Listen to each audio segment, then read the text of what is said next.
প্রয়াত নায়ক সালমান শাহের মৃত্যুর ঘটনায় হত্যা মামলা দায়েরের পর থেকে আবারও আলোচনায় 90 দশকের জনপ্রিয় অভিনেত্রী শাবনূর। বরাবরের মতো দুজনের প্রেম ও সম্পর্ক নিয়ে ছড়াচ্ছে নানা গুঞ্জন। দর্শক দেখতে পাচ্ছেন এখানে সাকিব খান এবং শাবনূরকে গ্রেপ্তার করে রিমান্ডে নিয়ে যাচ্ছে এবং দেশের নতুন পরিস্থিতি অন্যান্য যাদের নাম সে মেনশন করছে তাদেরকে অনতিবিলম্বে গ্রেফতার করে তাদেরকে জিজ্ঞাসাবাদ করে এটা হত্যা মামলা হিসাবে এটার বিচার করা হোক। ভিডিও বার্তায় যে তথ্য দেওয়া হচ্ছে সেই তথ্যের সত্যতা সম্পর্কে আপনি কতটুকু আস্থাভাজন? আমি জানি না, তবে সে আসামি এই গ্রুপেরই একজন, নিশ্চয়ই কোনো সত্যতা আছে, এটা সংস্থাই বের করতে পারবে। স্বামীরা আজকে সকল নারী জাতে কলঙ্ক। সালমান শাহ মৃত্যুর রহস্য এক নম্বর শাবনূরও জানে। আমি যদি মারা যাই একমাত্র এর মধ্যে দায়ী হবে স্বামীরা। মানে সুপ্রিয় দর্শক, ইতিমধ্যে কিন্তু আপনারা জানেন যে সালমান শাহর হত্যার প্রায় 30 বছর পরে ডনকে গ্রেপ্তার করেছিলেন।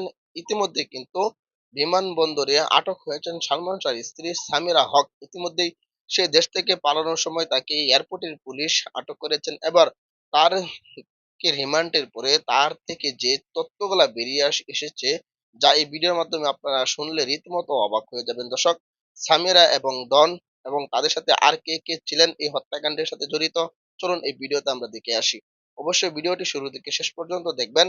চ্যানেলে নতুন হয়ে থাকলে সাবস্ক্রাইব করে রাখবেন পরবর্তী ভিডিওর জন্য। লাইক করে দেখতে থাকুন সম্পূর্ণ ভিডিওটি। এর মৃত্যুর ঘটনায় হত্যা মামলা দায়েরের পর থেকে আবারও আলোচনায় 90 দশকের জনপ্রিয় অভিনেত্রী শাবনূর। বরাবরের মতো দুজনের প্রেম ও সম্পর্ক নিয়ে ছড়াচ্ছে নানা গুঞ্জন। অনেকে বলছেন শাবনূরের সাথে সম্পর্কের কারণেই মৃত্যু হয় সালমানের। এমন পরিস্থিতিতে বিষয়টি নিয়ে সুদূর অস্ট্রেলিয়া থেকে কথা বলেছেন দর্শক নন্দিত এই নায়িকা। শাহাদাত রিফাতের রিপোর্টে বিস্তারিত।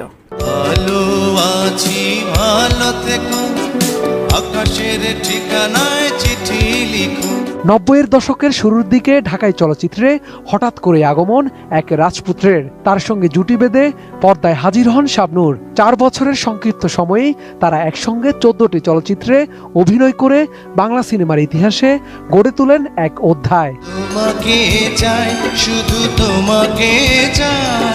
সোনালি সেই সময় এখন শুধুই অতীত, হারিয়ে গেছে মানুষ, সময়ও গড়িয়ে গেছে, কিন্তু সালমান শাবনূরের জুটির জনপ্রিয়তা আজও অমলিন। বর্তমানে অস্ট্রেলিয়ায় পরিবারের সঙ্গে বসবাস করছেন শাবনূর। এর মধ্যে গণমাধ্যমের সঙ্গে কথা বলেন তিনি। দীর্ঘদিন পর সালমান শাহকে নিয়ে খুলে বলেন মনের কথা, ভাঙেন নীরবতার দেয়াল।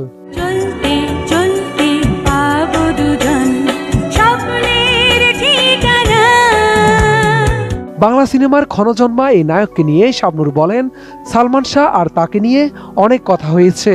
তাদের উদ্দেশ্যে শুধু বলবেন, এসবের কোনো কথাই সত্য নয়। সালমানের কোনো বোন ছিল না, তাই তাকে ছোট বোনের মতোই দেখতেন। তাকে পিচ্চি বলে ডাকতেন। তার বাবা মাও তাকে খুব আদর করতেন, মেয়ের মতোই ভালোবাসতেন।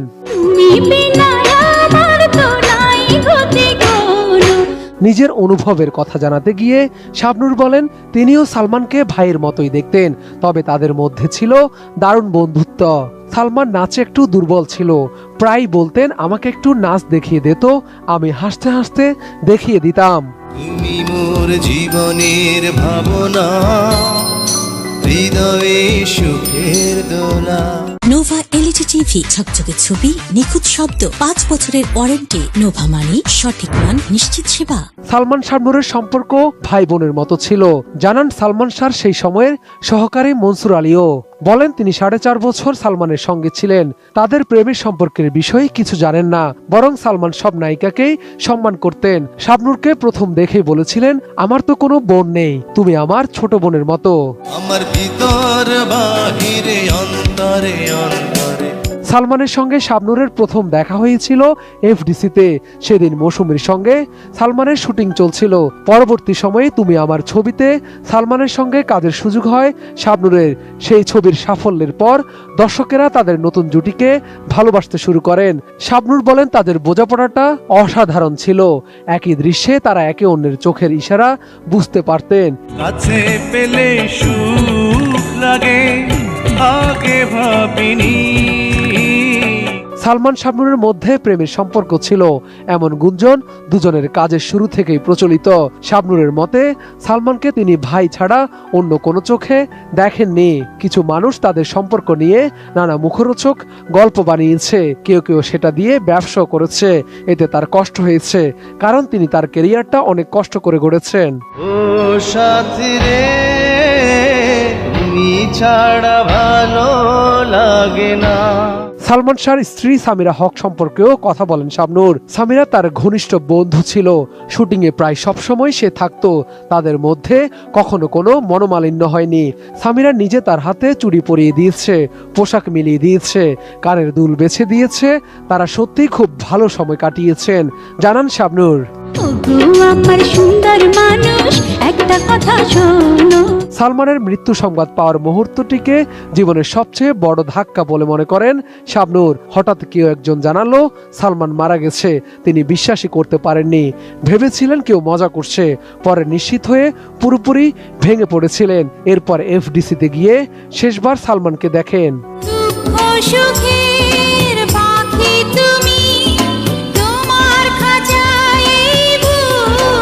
স্মৃতিচারণ করতে গিয়ে শাবনূর আরো বলেন, সালমান যদি বেঁচে থাকতো বাংলা চলচ্চিত্রের চেহারাটা আজ ভিন্ন হতো। যেমন উত্তম কুমার আর সুচিত্রা সেনের জুটি এখনো কিংবদন্তি, তারাও হয়তো তেমনি ভাবে জায়গা করে নিতে পারতেন।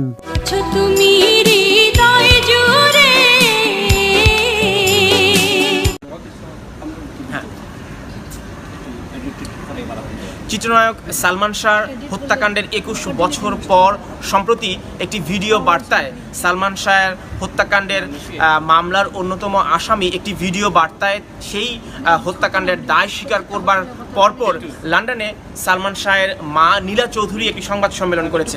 আমরা ৭১-এর পক্ষ থেকে নীলা চৌধুরীর কাছে জানতে চাইছি আসলে এই সংবাদ সম্মেলনের মাধ্যমে তিনি আসলে কি ধরনের দাবি জানাচ্ছেন। নীলা চৌধুরী, দাবি হলো আমার এই ৮ নম্বর যে একটা আসামি, আমার আসামি যখন জবানবন্দি দিচ্ছে, সাক্ষী দিচ্ছে, এটার প্রেক্ষিতে তাকে আনা হোক দেশে, এনে তার সাক্ষীটা নেওয়া হোক এবং অন্যান্য যাদের নাম সে মেনশন করছে তাদেরকে অনতিবিলম্বে গ্রেফতার করে তাদেরকে জিজ্ঞাসাবাদ করে এটা হত্যা মামলা হিসাবে এটার বিচার করা হোক। ভিডিও বার্তায় যে তথ্য দেওয়া হচ্ছে সেই তথ্যের সত্যতা সম্পর্কে আপনি কতটুকু আস্থাভাজন? আমি জানি না, তবে সে আসামি এই গ্রুপেরই একজন, নিশ্চয়ই কোনো সত্যতা আছে। এটা যে সংস্থাই বের করতে পারবে, আইনের মাধ্যমে এটা বের হোক, তাকে না হোক। আপনি কি এখনো মনে করেন এটি আত্মহত্যা নয়? না, আত্মহত্যা তো নয়। কেন আত্মহত্যা হবে?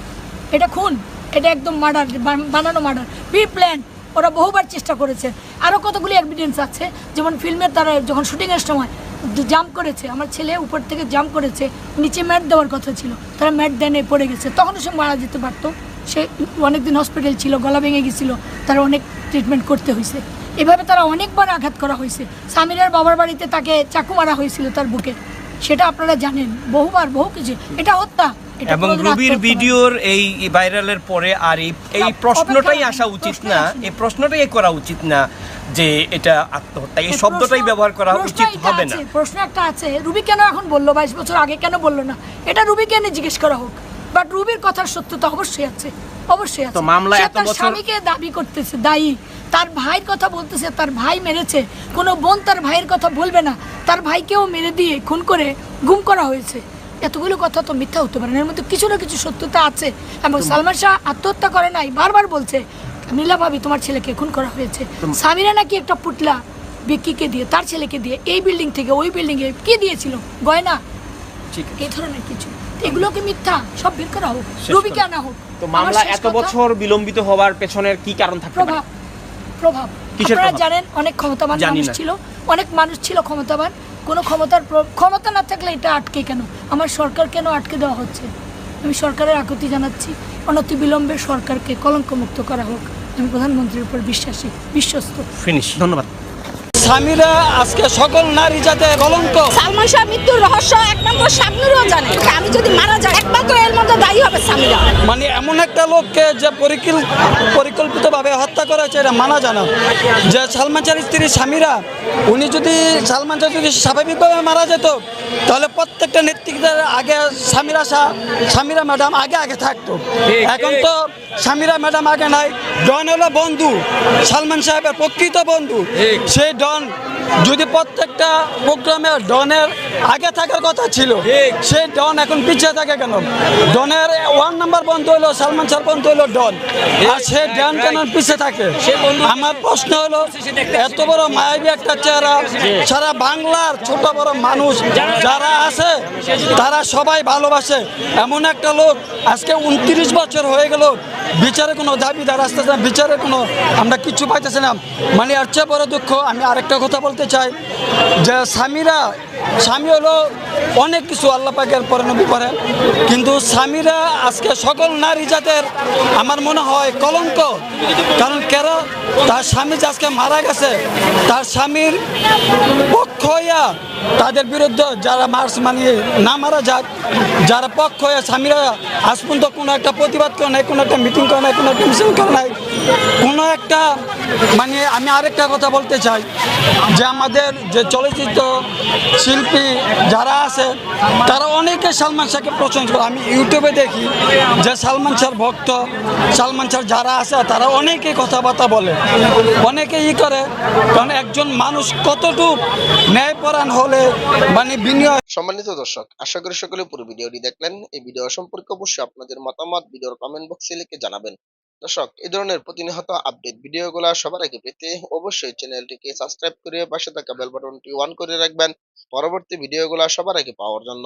আজকের মতো ভিডিওটা এখানেই শেষ করলাম। দেখা হচ্ছে পরবর্তী ভিডিওতে। সেই পর্যন্ত ভালো থাকবেন, সুস্থ থাকবেন। আসসালামু আলাইকুম ওয়া রাহমাতুল্লাহ।